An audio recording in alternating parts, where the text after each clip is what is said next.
So you're diving into the world of startup funding. And like many entrepreneurs, you're probably worried about securing capital without losing control of your vision. It's like handing over the keys to your meticulously restored vintage car. You want someone who appreciates its value, not someone who's going to slam on the brakes at every stop sign. Yeah, that's a really common fear. But, many entrepreneurs kind of overlook a powerful tool that can actually help them maintain control while attracting investors, and that is narrative.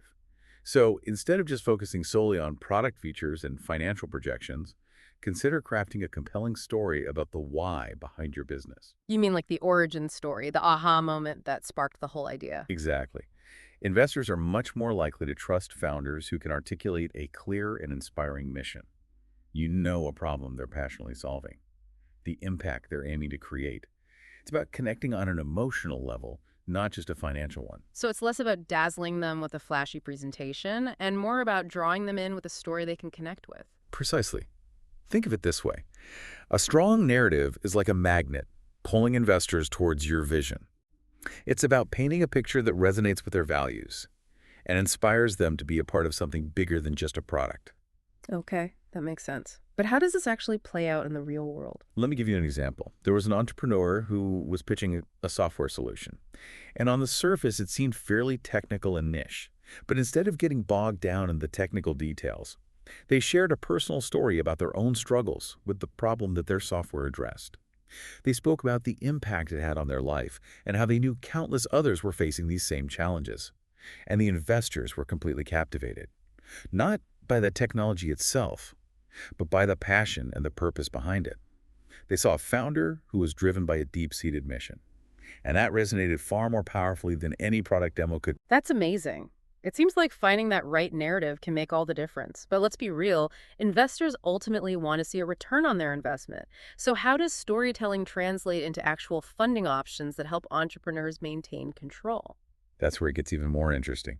While equity financing is often the go-to, it can sometimes feel like giving away too much control, especially in the early stages. Right. It's that classic dilemma.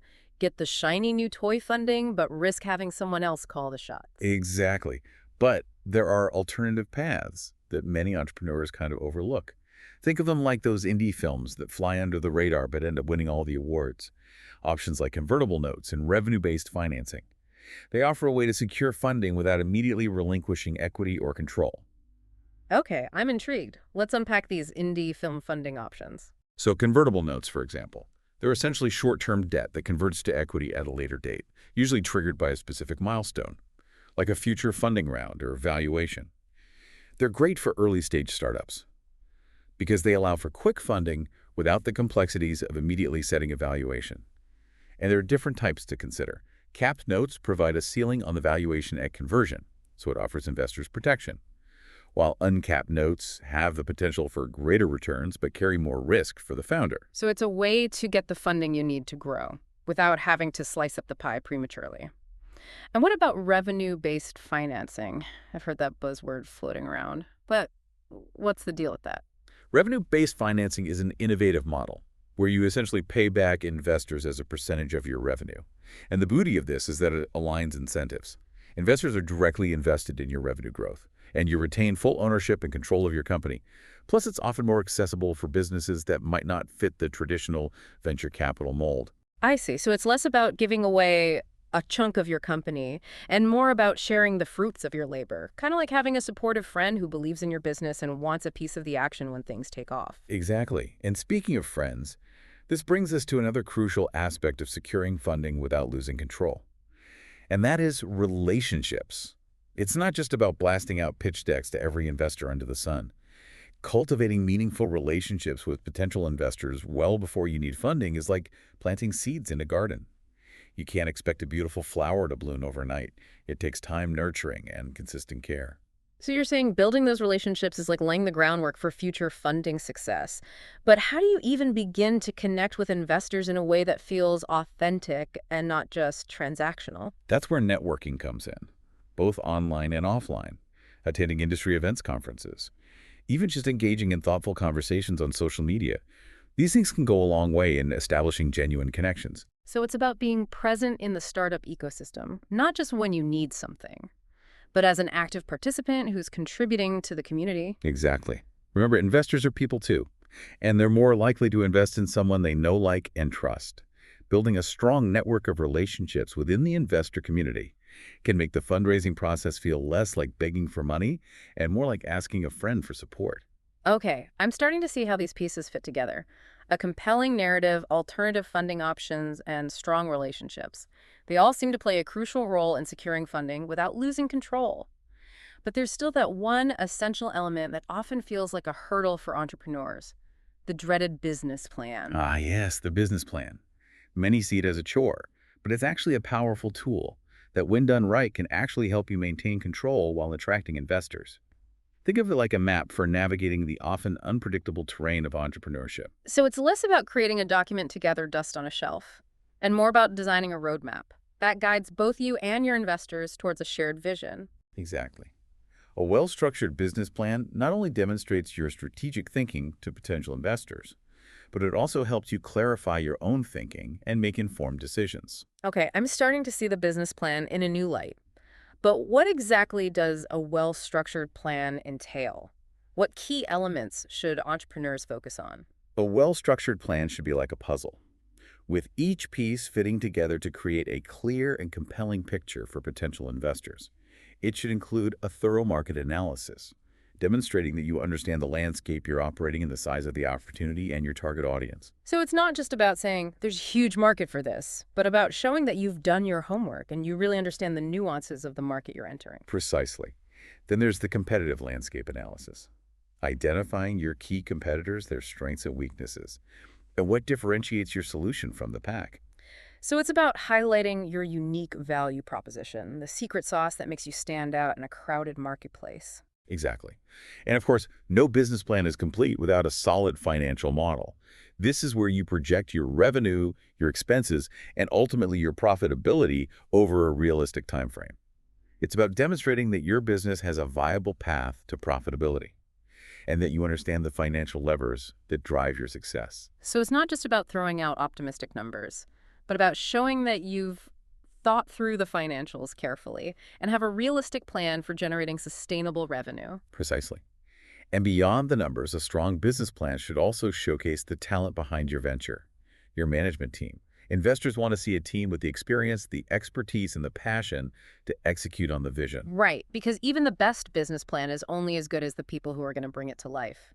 It's about showcasing the dream team, the rock stars who are going to make this vision a reality. It's exactly a well-structured business plan with all its pieces fitting together seamlessly.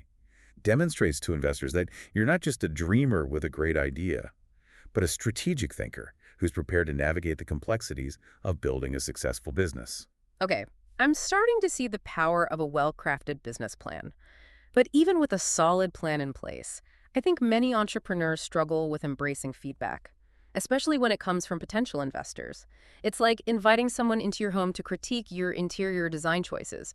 You might love that velvet Elvis painting, but are you ready to hear someone tell you it clashes with the curtains? That's a great analogy. It's natural to feel a sense of ownership over your vision. But remember, feedback is a gift, especially when it comes from experienced investors who have seen countless startups succeed and fail. So it's about shifting your perspective from seeing feedback as a threat to seeing it as a valuable tool for refining and strengthening your vision. Precisely. Investors bring a wealth of experience and insights to the table. They can spot potential pitfalls you might have overlooked, offer suggestions for improving your business model, even connect you with valuable resources and networks. Embracing their feedback demonstrates that you're coachable, that you're adaptable and committed to building a successful business, not just clinging to your initial idea. So it's about showing them that you're not just looking for money, but for a partner, Yeah. a mentor, someone who can help you navigate the roller coaster ride of entrepreneurship. Exactly. And embracing feedback doesn't mean abandoning your vision. It's about being open to refining it, strengthening it, and making it even more compelling and viable. Okay, I'm starting to get it, but how can entrepreneurs actually get better at receiving feedback without getting defensive or feeling like they have to compromise their core vision? Well, first and foremost, it's about remembering that feedback is not personal. It's about your business, your ideas, your strategies. So don't take it personally. It's about separating your ego from your business and recognizing that even the best ideas can benefit from a fresh perspective. Exactly. And listen actively. When someone is giving you feedback, really listen to what they're saying. Don't interrupt. Don't get defensive. Just listen. It's about being present, being receptive, being open to hearing a different perspective. Right. And don't be afraid to ask clarifying questions if you don't understand something. Yeah. Or if you want more information, don't be afraid to ask. It's about showing that you're engaged, you're interested in understanding their perspective, and you're taking their feedback seriously. And don't be afraid to take notes. Write down the key points, the suggestions for improvement, the areas where you need to focus. It's about capturing the feedback so you can reflect on it later and incorporate it into your business strategy. And once you've received the feedback, Right. take some time to process it. Don't feel pressured to make a decision right away. It's about letting it sink in, considering the different perspectives, weighing the pros and cons of each suggestion. Right. And then decide what feedback you're going to act on. You don't have to agree with everything, and you don't have to implement every suggestion. But you should be thoughtful and intentional in your decision-making process. It's about taking ownership of your business and making the choices that feel right for you. Exactly. And remember, feedback is a continuous process. It's not a one-time event. Be open to receiving feedback throughout your entrepreneurial journey and use it to fuel your growth and success. I love that. It's like seeing feedback as a constant source of fuel, a way to keep your entrepreneurial engine running smoothly. Exactly. Now let's dive into a fear that keeps many entrepreneurs awake at night. The fear of losing control when bringing in investors. It's like that feeling when you hand the keys to your prized sports car to a valet who looks like they just got their driver's license. Exactly. It's a natural fear. Hmm. But there are ways to mitigate it. Firstly, remember that bringing in investors doesn't have to mean relinquishing control. In fact, the right investor can enhance your control by providing you with the resources, the expertise, and the networks to accelerate your growth. It's like having a co-pilot who not only helps you navigate, but also shares the responsibility and excitement of the journey. Precisely. And the key to maintaining control lies in finding investors who align with your vision, your values, and your long-term goals. So it's about being selective, not just jumping at the first offer that comes your way. It's about finding investors who are a good fit for your company's culture and who share your passion for the mission. Exactly. When meeting potential investors, don't be afraid to ask about their investment philosophy, their expectations, and their communication style. Look for those who are genuinely interested in your vision, who offer valuable mentorship and guidance, and who are willing to be active partners in your success. So it's less about finding someone to just write a check and more about finding a true partner who believes in you, your vision, and your potential for success. Precisely. And remember, you're not just pitching your business, you're also evaluating them. It's a two-way street. Trust your gut instinct. If you don't feel comfortable with an investor, don't be afraid to walk away. It's better to find the right fit than to rush into a partnership that could lead to conflicts down the road. I love that. It's about recognizing that you have power in this equation too. It's about finding investors who respect your vision and are willing to work collaboratively to achieve shared goals. Exactly. And when you find those right investors, it can be an incredibly empowering experience. You can secure the funding you need to grow your business while retaining control of your vision and your destiny. Speaking of empowering experiences, let's talk about something that can make or break a funding pitch: the art of storytelling. Storytelling is incredibly powerful. It helps us connect with others on a deeper level, make our ideas come alive, and inspire action. And when it comes to securing funding, it could be the difference between a forgettable pitch and a truly memorable presentation. It's like the difference between reading a dry financial report and watching a captivating documentary that transports you into another world. Exactly. A good story draws you in, makes you feel something, and leaves a lasting impression. So how can entrepreneurs craft a compelling narrative that resonates with investors? That's the million-dollar question. What are the key ingredients for a story that captivates investors and makes them believe in your vision? Well, first and foremost, authenticity is key. Investors can spot a fabricated story a mile away. So be yourself, share your passion, let your personality shine through. Don't try to be someone you're not. It's like that saying, people don't buy what you do, they buy why you do it. Exactly. Focus on your why. The reason you started this business, the problem you're passionately solving, the impact you're hoping to make. Share your story, your struggles, your triumphs. Make it personal. Make it relatable. I think it's also important to highlight the problem we're solving and the solution you're offering. Paint a clear picture of the pain point that your target audience is experiencing and how your product or service alleviates that pain. Absolutely. And don't forget to showcase your unique value proposition. What sets you apart from the competition? What makes your solution the best option? It's about showcasing your strengths, your competitive edge, and the value you bring to the table. And I think it's important to back up your claims with data and evidence. Investors want to see that you've done your research, that your solution is viable, and that there's a market for it. Right. It's about striking that balance between storytelling and substance. You need to capture their attention with a compelling narrative, but you also need to back it up with solid facts and figures. And don't be afraid to get creative. Think outside the traditional pitch deck. Use visual storytelling techniques and interactive elements to bring your narrative to life. Exactly. Make it memorable, make it engaging, and make it leave a lasting impression. Remember, you're not just asking for money, you're inviting investors to join you on an exciting journey. So it's about creating an experience, not just delivering a presentation. It's about making them feel like they're part of the story, not just observers. Precisely.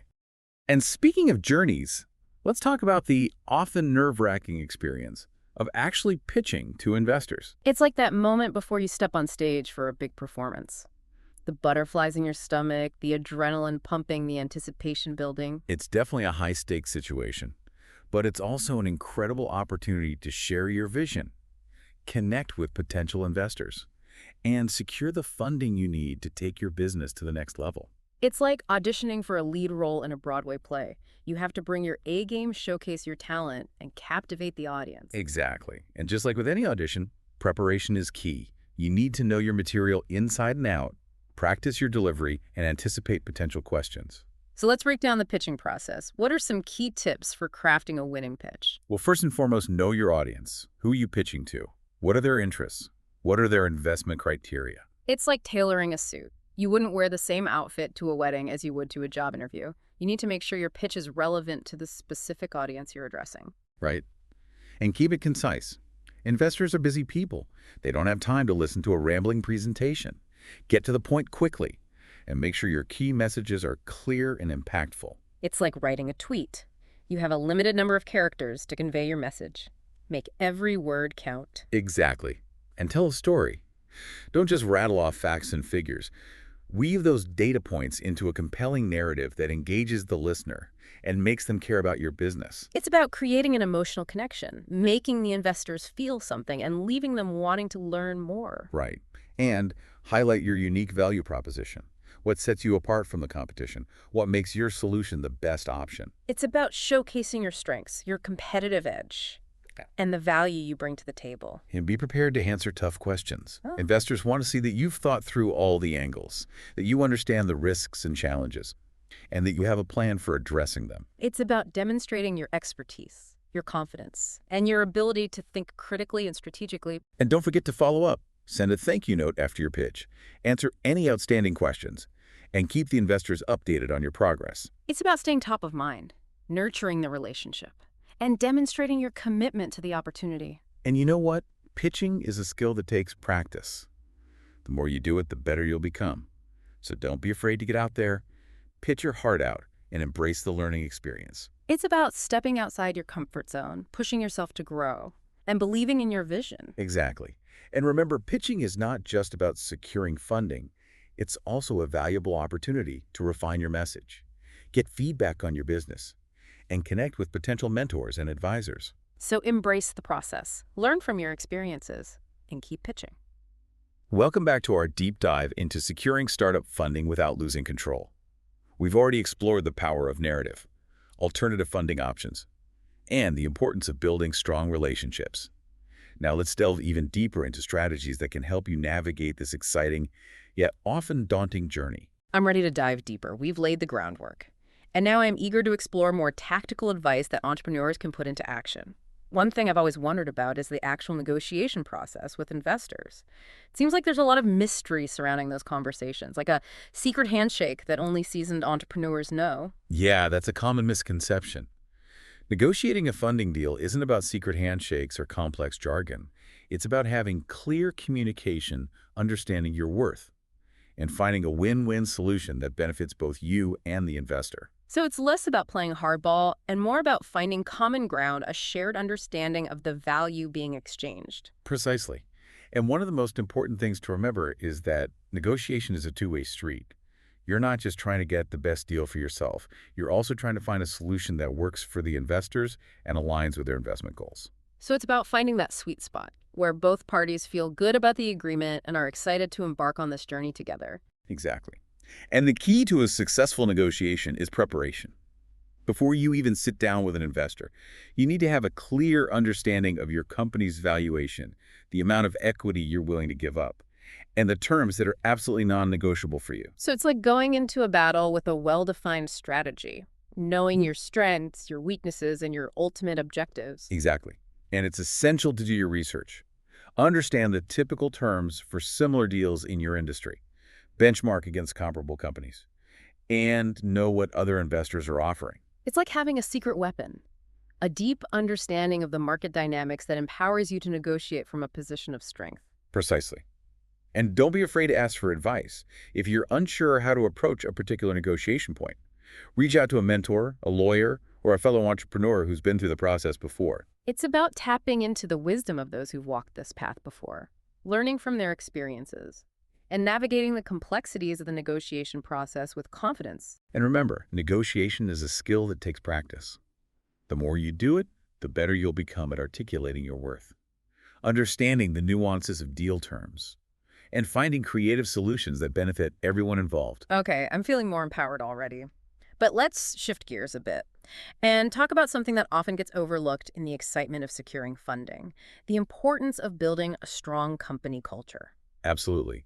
Culture is often the unsung hero of successful startups.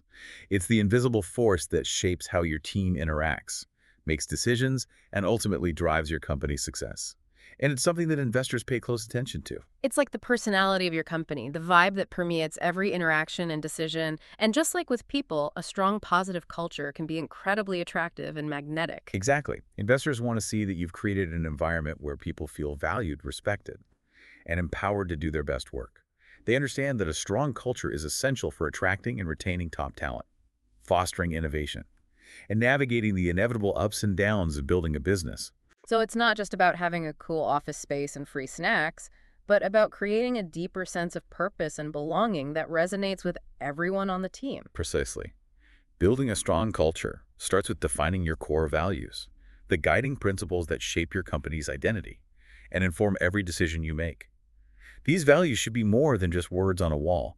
They should be woven into the fabric of your company, influencing everything from hiring decisions to product development to customer interactions. So it's about walking the talk, living and breathing your values in every aspect of your business. Exactly. And once you've defined your core values, it's crucial to communicate them clearly to your team.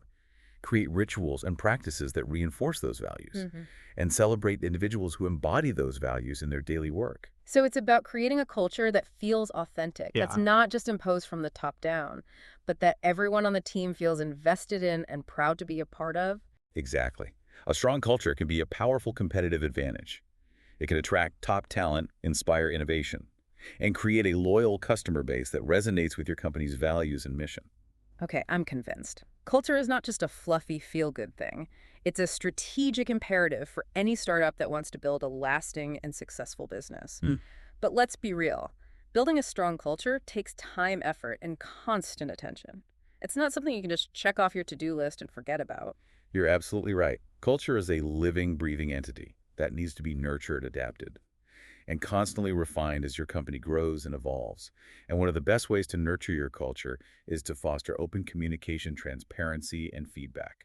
So it's about creating an environment where people feel comfortable speaking their minds, sharing their ideas, and providing constructive feedback, both to each other and to leadership. Exactly. And it's important to create opportunities for team members to connect with each other on a personal level, to build relationships that extend beyond their work responsibilities. So it's about creating a sense of community, a feeling of belonging, where people feel like they're part of something bigger than themselves. Precisely. And when you have that kind of culture in place, it becomes a magnet for talent, a breeding ground for innovation, and a powerful engine for growth. Okay, I'm inspired.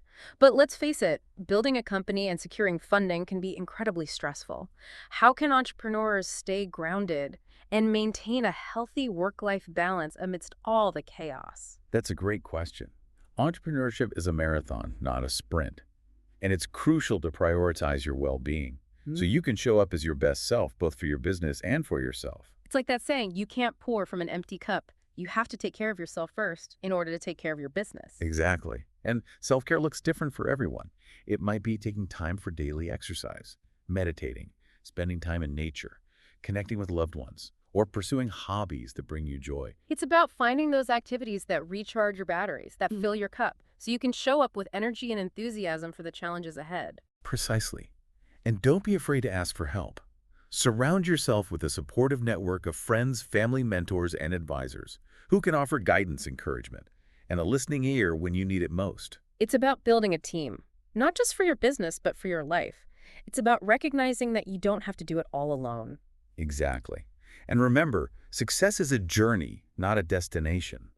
It's about finding fulfillment in the process, embracing the challenges, celebrating the wins, and learning from the setbacks. It's about enjoying the ride, not just focusing on the finish line. Precisely. And when you can find that balance, that sense of joy and purpose in the midst of the entrepreneurial roller coaster, you'll not only build a successful business, but you'll also create a life that's truly fulfilling. So you're saying entrepreneurs need to build a support system, not just for their business, but for their own well-being. But where do you even start building that kind of support network, especially when you're so consumed with building a business? That's a great question. It starts with recognizing that you don't have to go through this alone. There's an entire ecosystem of resources and support systems available to entrepreneurs, both online and offline. So it's like stepping out of your entrepreneurial bubble and tapping into a larger community of people who understand the unique challenges and rewards of building a business. Exactly. And one of the best ways to connect with other entrepreneurs is to join communities, both online and offline. There are countless online forums, groups, and communities specifically for entrepreneurs, where you can share your experiences, ask questions, and get advice from others who've been there. It's like having a virtual water cooler, a place to chat, commiserate, and celebrate with other entrepreneurs who get it. Precisely. And don't underestimate the power of in-person connections. Attend industry events, conferences, meetups, or even just grab coffee with a fellow entrepreneur. There's something about that face-to-face interaction, that shared energy and enthusiasm, that can be incredibly energizing and motivating. Exactly. And don't be afraid to reach out to mentors. Find someone who's been there, who's built a successful business, who can offer guidance, encouragement, and a listening ear. A mentor can be like a compass, guiding you through the uncharted waters of entrepreneurship and helping you avoid costly mistakes. Precisely. And remember, building a support network is a two-way street. Be willing to offer support, encouragement, and advice to others as well. So it's about paying it forward, being a mentor to someone else, sharing your experiences and insights to help others on their entrepreneurial journey. Exactly. And when you create that kind of supportive and collaborative ecosystem, you'll not only build a stronger business, but you'll also create a more fulfilling and rewarding entrepreneurial experience. Okay, I'm feeling more connected already. But let's be real, building a business takes grit, determination, and an unwavering belief in your vision. How can entrepreneurs stay motivated and maintain that fire in their belly, especially when faced with setbacks and challenges? That's a great question. Motivation is like a muscle. It needs to be exercised and strengthened regularly. And one of the best ways to stay motivated is to keep your why front and center. Why did you start this business in the first place? What problem are you passionate about solving? What impact do you want to make in the world? So it's about connecting back to that core purpose, that driving force that ignited this whole entrepreneurial adventure. Exactly. And when you feel your motivation waning, revisit your why, remind yourself of the bigger picture, and reconnect with the passion that fuels your fire. It's like refilling your gas tank, replenishing your energy reserves, so you can keep pushing forward on this entrepreneurial journey. And another powerful way to stay motivated is to set goals, both big and small. Goals give you something to strive for, a sense of direction, and a way to measure your progress. It's like having a roadmap, a destination in mind, so you don't get lost in the wilderness of entrepreneurial distractions. Exactly. And celebrate your wins no matter how small. Acknowledge your achievements, recognize your progress, and give yourself credit for all the hard work you're putting in. It's like taking a pit stop along the way, pausing to appreciate the scenery, and refueling before continuing on the journey. And remember, motivation is not a constant state. There will be days when you feel inspired and unstoppable, and there will be days when you feel discouraged and defeated. So it's about riding the waves, Embracing the ebb and flow of entrepreneurial energy and Well, knowing that even the darkest storms eventually give way to sunshine. precisely. And when you can find that balance, that ability to stay motivated even when faced with setbacks and challenges, you'll build the resilience and determination you need to achieve your entrepreneurial dreams. Okay, that's some inspiring advice. But let's wrap things up by talking about the ultimate goal of this whole entrepreneurial adventure, achieving success. What does success actually look like for entrepreneurs? That's a great question. And there's no one-size-fits-all answer. Success is a deeply personal concept, shaped by our values, our goals, and our definition of a fulfilling life. So it's less about achieving some external measure of success and more about creating a business and a life that aligns with your own internal compass. Exactly. For some entrepreneurs, success might mean building a billion-dollar company and disrupting an entire industry. For others, it might mean creating a business that provides for their family, gives them the freedom to pursue their passions, and allows them to make a positive impact in their community. It's about defining success on your own terms, not letting society or external pressures dictate what your journey should look like. Exactly. And the beauty of entrepreneurship is that it gives you the freedom to create your own definition of success. It's a journey of self-discovery, of pushing boundaries, of learning and growing, and ultimately of creating a life that's truly fulfilling on your own terms. So it's not just about the destination, but about the journey itself, the experiences, the challenges, the triumphs, and the lessons learned along the way. Precisely. And when you can embrace that journey, that process of continual growth and evolution, you'll not only achieve success in your business, but you'll also create a life that's rich, rewarding, and deeply meaningful. Well, folks, there you have it. Our deep dive into securing startup funding without sacrificing your vision. We've explored the power of narrative, the importance of building strong relationships, the intricacies of different funding options, the essential elements of a solid business plan, and the art of embracing feedback and mitigating the fear of losing control. We've also delved into the importance of negotiation, building a strong team and culture, finding product market fit, and ultimately defining success on your own terms. It's been an incredible journey, filled with insights, strategies, and inspiration to help you navigate the exciting and challenging world of startup funding. Remember, securing capital doesn't have to mean compromising your vision. It's about finding the right partner, staying true to your core values, and building a business that aligns with your definition of success. As you embark on your entrepreneurial adventure, remember that you're not alone. There's an entire ecosystem of resources, communities, and mentors ready to support you on your journey. Embrace the challenges, celebrate the wins, and never stop believing in your vision. The world needs your ideas, your passion, and your unique contribution. And so go out there and make your mark.